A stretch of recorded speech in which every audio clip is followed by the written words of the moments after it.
नमस्कार दोस्तों, आपका स्वागत है।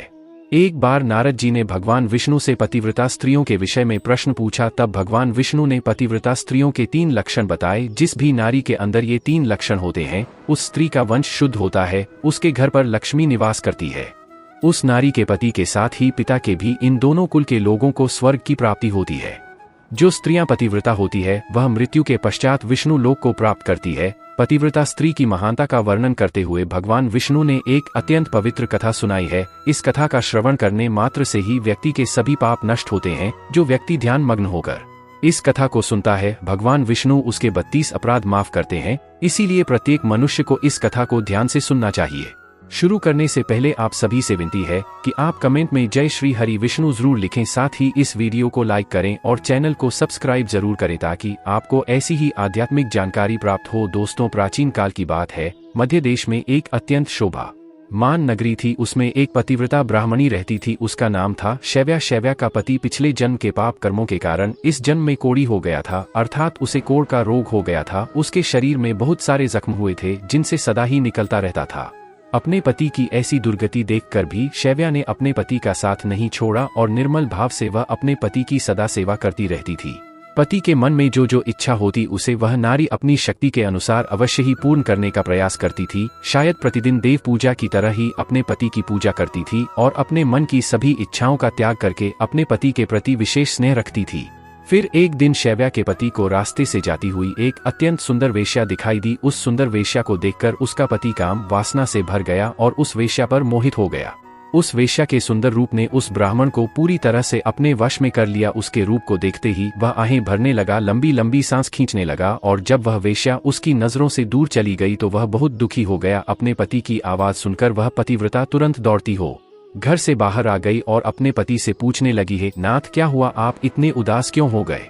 आपने लंबी लंबी सांसें कैसे खींची? आपको जो भी कष्ट है मुझे बताइए, जो भी कार्य हो आप मुझे बताइए, वह मैं पूर्ण करने का प्रयास अवश्य करूंगी। हे प्राणनाथ, एकमात्र आप ही मेरे गुरु हैं, प्रियतम हैं। पत्नी के इस प्रकार से पूछने पर उसके पति ने कहा है, प्रिय मुझे जो चाहिए वह तुम नहीं दे सकती, तुम ही क्या कोई भी मुझे नहीं दे सकता, इसीलिए उस पर व्यर्थ बात करना उचित नहीं है, इसीलिए तुम रहने दो। फिर वह पतिव्रता बोली है, नाथ मुझे विश्वास है कि मैं आपके कार्य को अवश्य सिद्ध कर सकती हो, आप केवल मुझे आज्ञा देने का कष्ट करें। मैं अपनी पूरी शक्ति लगाकर उस काम को पूरा करूंगी। उस कार्य को पूर्ण करने के लिए जो भी उपाय हो मैं करूंगी। अगर मैं आपके इस कार्य को पूरा कर सकी तो इस लोक में और परलोक में मेरा कल्याण होगा। फिर शैव्या के कोढ़ी पति ने कहा, हे प्रिय, ठीक है बताता हूँ।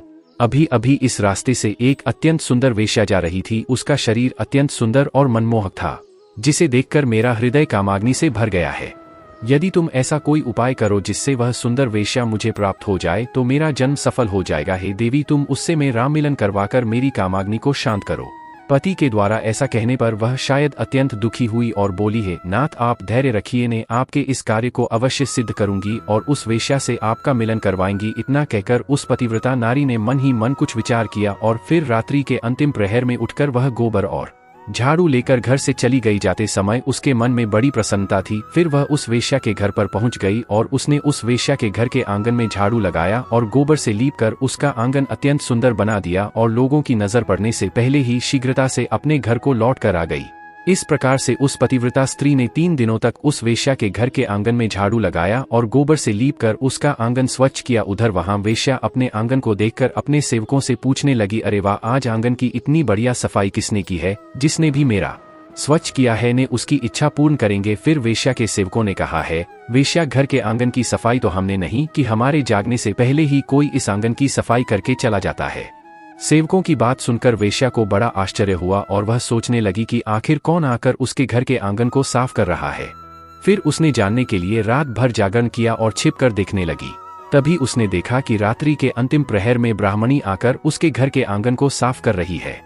ब्राह्मणी को देखते ही वह वेश्या बोली, हाय हाय देवी, आप यह क्या कर रही हो? क्यों मुझ पापी स्त्री के घर का आंगन साफ कर रही हो? मुझे क्षमा करो, आप यह काम मत करो। इतना कहकर उसने ने उस ब्राह्मणी के पैर पकड़ लिए और कहा, हे पतिव्रता, आप क्यों मेरी आयु या संपत्ति कीर्ति का विनाश करने की चेष्टा कर रही हो? मैंने कौन सा अपराध किया है?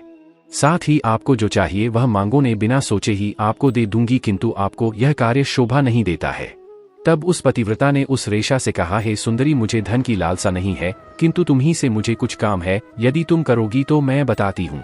यदि तुम उस कार्य को पूर्ण करोगी तो मेरे मन को शांति मिलेगी और तभी मैं समझूंगी कि तुमने मेरा सारा मनोरथ पूर्ण कर दिया। फिर बाद एशिया बोली, हे पति प्रति, अब जल्दी बताइए, ने वचन देती हूँ आपका जो भी अभीष्ट कार्य है उसे ने अवश्य पूर्ण करूंगी। माता जी, आप महान पतिव्रता है, आपका कार्य करेंगे तो मेरे सभी पाप नष्ट हो जाएंगे। आपके चरण छू लेने से ही ने पाप से मुक्त हो चुकी हो। कृपया आप जल्द ही बताइए ने आपको किस प्रकार से मदद कर सकती हो। फिर उस पतिव्रता ने लजाते हुए कहा, हे सुंदरी, कुछ दिनों पहले मेरे पति की नजर तुम्हारे शरीर पर पड़ी थी, जिसे देखकर वे तुम्हारे शरीर के मोह ने बढ़ गए हैं और तुमसे मिलन करने की इच्छा कर रहे हैं। इतना सुनकर वह वेश्या चौंक गई और कुछ क्षणों तक विचार करने लगी।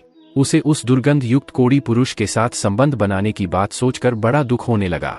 वह वेश्या उस पतिव्रता से बोली, हे देवी, अगर तुम तुम्हारे पति को लेकर मेरे घर पर आ जाओ तो मैं एक दिन के लिए उनकी इच्छा अवश्य पूर्ण करूंगी। तब उस पतिव्रता ने कहा, हे सुंदरी, ने आज रात को ही अपने पति को लेकर तुम्हारे घर पर आ जाऊंगी।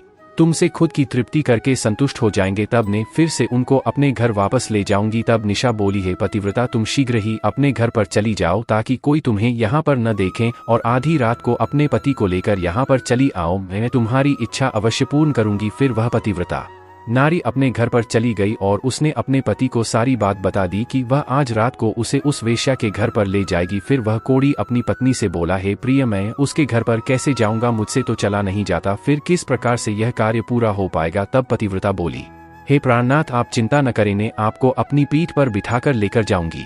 आपका कार्य पूर्ण हो जाएगा तब आपको वापस ले आऊंगी। इतना सुनकर वह ब्राह्मण बहुत खुश हुआ और अपनी पत्नी से बोला, हे कल्याणी, तुम एक महान नारी हो, तुमसे मैं अति प्रसन्न हो, तुम्हारे कारण मेरा कार्य पूर्ण हो जाएगा। तुमने आज जो काम अपने पति के लिए किया है, ऐसा काम संसार की कोई नारी नहीं कर पाएगी। हे देवी, तुम धन्य हो। फिर रात हो गई और वह पतिव्रता ब्राह्मणी अपने पति को पीठ पर बिठाकर लेकर जाने लगी।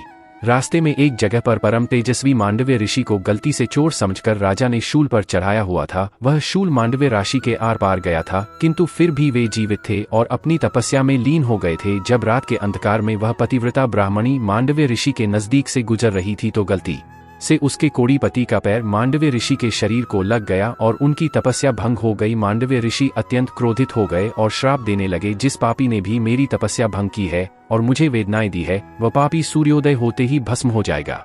ऋषि मांडव्य ने श्राप देते ही वह कोढ़ी जमीन पर गिर पड़ा। ऋषि मांडव्य का शाप सुनते ही उस पतिव्रता को बहुत दुख हुआ और वह कहने लगी, आज से 3 दिनों तक सूर्य का उदय ही न हो। इतना कहकर वह पतिव्रता अपने पति को लेकर घर चली गई और अपने पति को शैया पर लिटाकर उसके पास बैठ गई।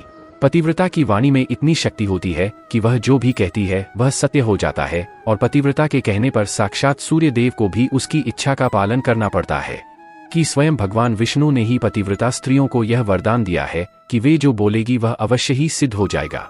फिर 3 दिनों तक सूर्योदय नहीं हुआ। सारा संसार अंधकार में चला गया और तीनों लोकों में इसकी खबर फैल गई। यह दृश्य देखकर सभी देवता ब्रह्मा जी के पास गए और सूर्य के उदय न होने का कारण पूछने लगे। तब ब्रह्मा जी ने देवताओं को उस ब्राह्मणी और मांडवी ऋषि का सारा वृतांत सुना दिया। फिर सभी देवता ब्रह्मा जी के साथ दिव्य विमानों में बैठकर उस पतिव्रता नारी के घर के पास चले गए। ब्रह्मा जी ने उस पतिव्रता नारी से कहा, हे माता, तुम्हारे कहने से सूर्य का उदय होना रुक गया है, जिससे संपूर्ण सृष्टि खतरे में आ गई है। प्राणियों का जीवन दुष्कर हो गया है। तुम कृपा करके अपने वचन पीछे ले लो और सूर्य का उदय होने दो। फिर इस पतिव्रता ने कहा, हे भगवान, एकमात्र मेरे पति ही मेरे गुरु हैं। यह मेरे लिए संपूर्ण लोकों से बढ़कर हैं और सूर्योदय होते ही मेरे पति की मृत्यु हो जाएगी, क्योंकि मांडव्य मुनि ने ऐसा शाप दिया है। मैंने किसी लोभ ने, क्रोध ने तथा मुंह में आकर ऐसा नहीं किया है, न केवल अपने पति के प्राणों की रक्षा करना चाहती हो। फिर ब्रह्मा जी ने कहा, हे माता, तुम्हारे पति की आयु इतनी ही थी, उसकी मृत्यु से पृथ्वी का कल्याण होगा। तुम अपने पति के प्राण जाने दो, इससे तुम्हें बहुत पुण्य मिलेगा। फिर वह पतिव्रता, भले ही देवपति का त्याग करके मुझे किसी भी लोक में सुख की प्राप्ति नहीं होगी, मेरे पति मेरे लिए ईश्वर है, इसीलिए ने उनका त्याग नहीं कर सकती। फिर ब्रह्मदेव ने कहा, है कल्याणी, तुम्हारे इस पतिव्रता धर्म से मैं बहुत प्रसन्न हूँ। तुम अभी यथार्थ को छोड़ दो और सूर्य का होने दो, जिससे सारा संसार स्वस्थ हो जाएगा और हमारे आशीर्वाद से तुम्हारा कोढ़ी पति भी कामदेव के समान सुंदर हो जाएगा। ब्रह्मा जी द्वारा ऐसा कहने पर उस पतिव्रता ने थोड़ी देर विचार किया और उसके बाद हाँ कहकर स्वीकृति दे दी और फिर सूर्य का उदय हुआ। फिर मांडव्य मुनि के श्राप के कारण तुरंत ही उसका पति जलकर भस्म हो गया और फिर उसकी राख से अत्यंत सुंदर कामदेव का समान रूप वाला उसका पति बाहर आकर खड़ा हो गया। यह चमत्कार देखकर वह पतिव्रता अत्यंत प्रसन्न हुई और फिर स्वर्गलोक से एक अत्यंत तेजस्वी विमान आया और वह पतिव्रता नारी अपने पति के साथ बैठकर स्वर्गलोक को चली गई। तो दोस्तों, इस प्रकार से पतिव्रता नारी में संसार को भी नष्ट करने की शक्ति होती है। पतिव्रता नारी के सामने बड़े बड़े देवताओं को भी झुकना पड़ता है। इस प्रकार से भगवान विष्णु ने यह कथा सुनाई है। उम्मीद है आपको यह कथा पसंद आई होगी, तो कमेंट करके अवश्य बताएं।